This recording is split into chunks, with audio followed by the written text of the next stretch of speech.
Bismillahirrahmanirrahim.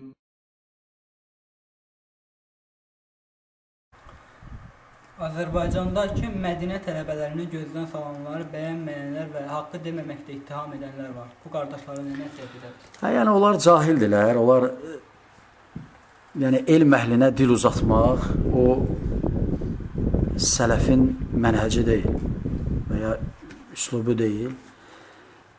Sələf alimlərinin etiqadındandır ki, elm əhlinə ehtiram göstərsin. Bir yağda mən məsələyə toxundum.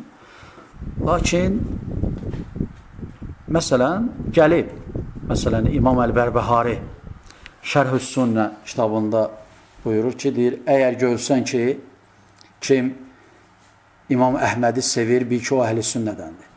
Əgər görsən ki, kim İmam Əl-Əvzayini sevir, bil ki, o əhl-i sünnədən və s.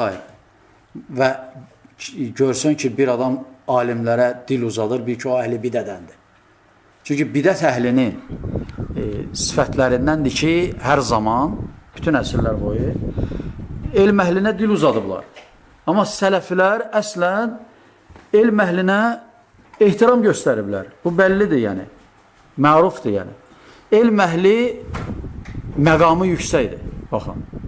Çünki Peyğəmbər sallallahu əleyhi və səlləm deyir ki, alimlərin ətləri zəhərlidir.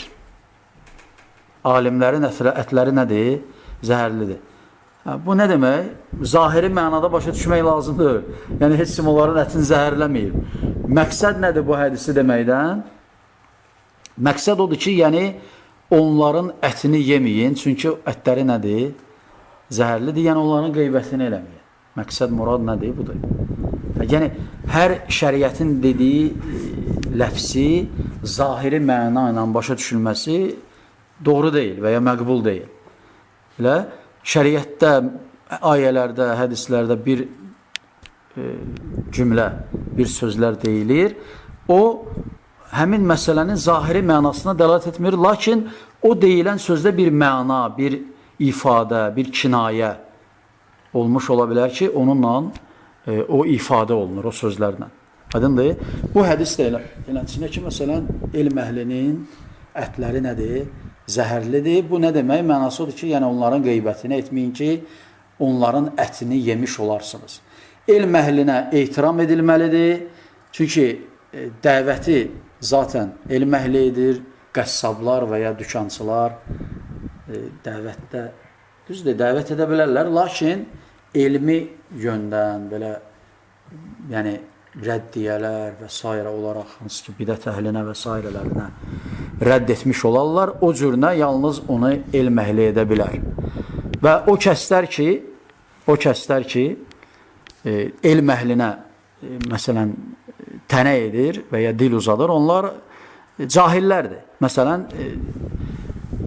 İmam Əbu Yalə deyir ki, İzə rəaytə əhədən mən yəntəqid li-əshəbin nəbi sallallahu aleyhi və səlləm fələm ənəhu zindiq. Deyir, əgər görsən ki, bir nəfər Peyğəmbər sallallahu aleyhi və səlləmin sahabələrindən bir kəsi tənqid edir, pisləyir, bilginən ki, o kimdir? Zındıqdır. Sahabələr Peyğəmbər sallallahu aleyhi və səlləmin arkadaşları, yardımçıları, dostları. Ona görə, çünki sahabə, suhbə nə demək? Yardımçı, arkadaş, tərəfdar, dost, köməkçi və s. çeşidli mənalar ki, bir-birinə yaxındır və ya bir-birinin əvəz edir məna olaraq. Elə, bu səbəbdən də alimlərə, elm əhlinə ehtiram göstərmək dinin zərurətlərindəndir. Elm əhlinə ehtiram göstərmək dinin nəyindəndir?